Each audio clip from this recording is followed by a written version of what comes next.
सबसे पहले मैं आपके चैनल को नमस्कार बोलता हूँ। बाकी जो है जितने भी पूर्व सैनिक हैं उन सबको जो है मैं नमस्कार, वंदे मातरम, भारत माता की जय। मैं आज भी यही संदेश देना चाहता हूँ जो मैं हर समय देता हूँ कि पूर्व सैनिकों के लिए आने वाली 4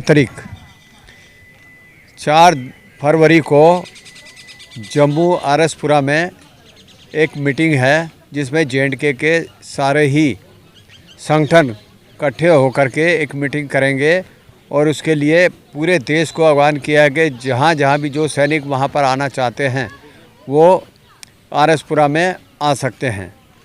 और हम यहाँ जंतर मंतर पर इसीलिए आते हैं, कोई ये सोचता होगा कि ये 2-4 आते हैं, ये सिर्फ एक धरना चल रहा है।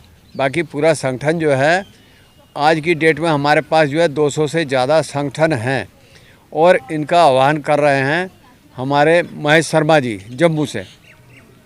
जी, जम्मू, पंजाब, केरला, हिमाचल और उत्तराखंड यानी कि कश्मीर से कन्याकुमारी और अरुणाचल से लेकर राजस्थान तक के सारे संगठन जो हैं वो आरएसपुरा में 4 तारीख को वहाँ पर इकट्ठे होंगे और उसके बाद में आगे की रणनीति आपको बता दी जाएगी कि कब, कहाँ, कैसे क्या होगा और कैसे कमेटी का गठन होगा और दिल्ली में कब आएंगे। उसके लिए अभी तक हमें मैसेज नहीं मिला है, लेकिन वो डेट भी फिक्स की जाएगी कि दिल्ली जंतर मंतर पर किस दिन हमारा यहाँ पर होगा और बहुत जल्दी होगा। तो ऐसे में क्या लगता है, जिस तरीके से सुनने में आ रहा था कि हो सकता है 26 जनवरी को कुछ मतलब मिल जाए, जैसे प्रधानमंत्री जी कुछ बात बोले। जी, आप सही कह रहे हैं, सुनने में आया क्या ऐसा? आप सही कह रहे हैं कि ऐसा हम लोगों ने भी अंदाज़ा लगाया था, उम्मीद किया था कि शायद प्रधानमंत्री जी कुछ बोलेंगे। और जैसे राम मंदिर जी का भी उन्होंने जो है 22 तारीख को उद्घाटन किया था प्राण प्रतिष्ठा में, हमने तब भी सोचा था कि शायद प्रधानमंत्री जी कुछ बोलेंगे, लेकिन प्रधानमंत्री जी ने ऐसा कहीं भी कुछ नहीं बोला।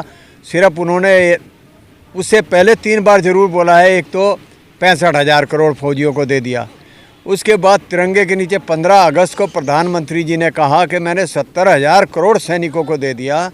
और उसके बाद फिर राजस्थान की रैली में उन्होंने सरेआम कहा कि हमने जो है सैनिकों को 90,000 करोड़ दे दिया। अरे हम मानते चलो दिया होगा, आपने किसको दिया, हम वही तो पूछना चाहते हैं। आप थोड़ा सा इधर देखिए, ये पोस्टर जो बोर्ड लगा रखा हमने, इसको पढ़ के बताइए सेना को, जनता को।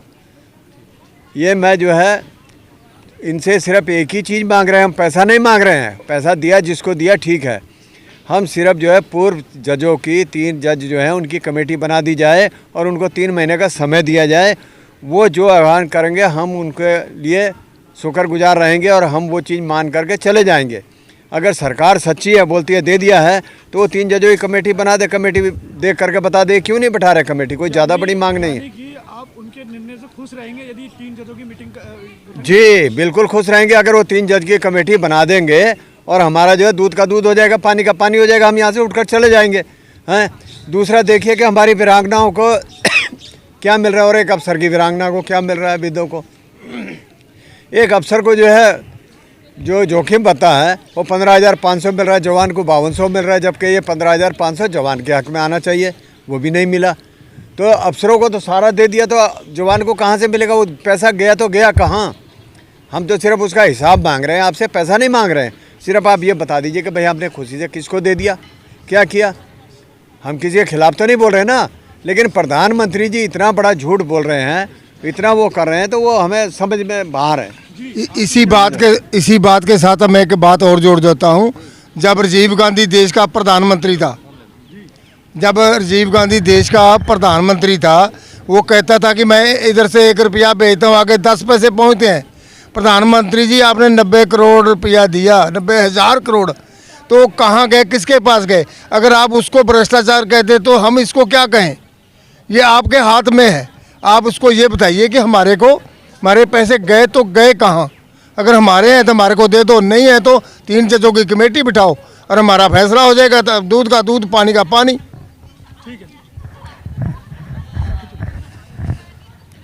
अब आपने सुना ये सरदार जी ने भी क्या कहा। जो मैं कहना चाहता हूँ वही हर सैनिक यही कहना और पूछना चाहता है तो हमारे देश के प्रधानमंत्री किस किस्म से हैं जो कि इतने बड़े बड़े झूठ कर रहे हैं, इतने वादे कर रहे हैं, तो हम तो इसको झूठ ही कहेंगे ना।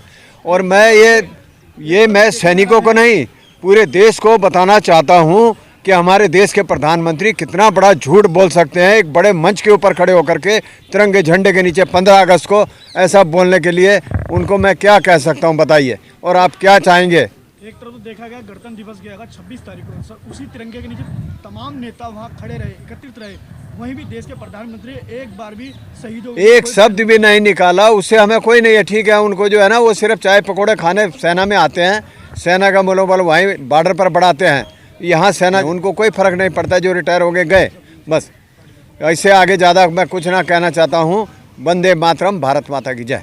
वाहेगुरु जी का खालसा, वाहेगुरु जी की फतेह। हम हरियाणा जिला जींद तहसील सफेदों से आए हैं। तो हम यहाँ पर पिछले 343 दिन से बैठे हुए हैं और मैं यहाँ आते ही रहता हूँ। और हम इतनी सर्दी गर्मी पानी मींह सब यहाँ आए हुए हैं और अपने भाई जो घर बैठे हैं वो भी आए।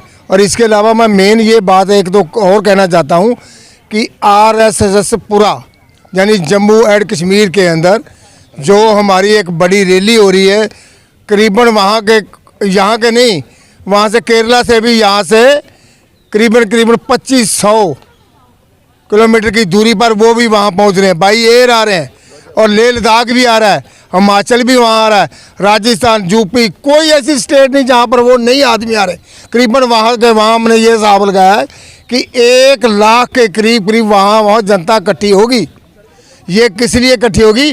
1 रैंक 1 पेंशन के लिए और 3 रिटायर जजों की कमेटी के लिए, जो हमारे को हक नहीं देंगे।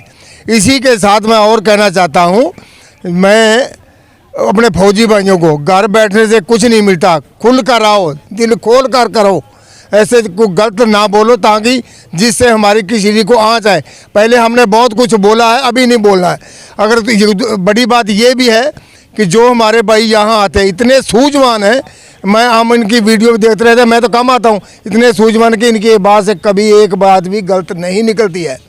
तो यही मेरे पूरे देश के पूर्व सैनिकों को संदेश है, यहाँ आए।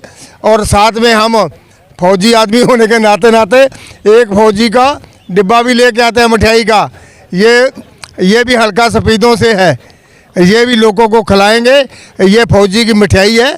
और जो फौजी पूरे हिंदुस्तान में, बात छोड़िए, Canada, America, England, France, Italy, German, सभी देशों के अंदर इसकी मिठाई जाती है। देसी घी बनाता है, ये सुलझा हुआ आदमी है, फौज से रिटायर होना के। अच्छा, ये जो मिठाई है ये उस फौजी आदमी की है जो हल्का स्पीडों के रहने वाला है। इसकी मिठाई America, Canada, England, France, Italy इत्यादि देशों में जाती है, तो हिंदुस्तान के हर कोने में जाती है। और 20 से 25 आदमी इस आदमी ने नौकर रखे हुए हैं, यहाँ नहीं आ सकता है। मिठाई बेचकर जब मैं आता हूँ मेरे हाथ में, और अपने भाइयों को खिलाने के लिए। इतनी बातें कहता हुआ मैं नमस्कार करता हूँ। वाहेगुरु जी का खालसा, वाहेगुरु जी की फतेह।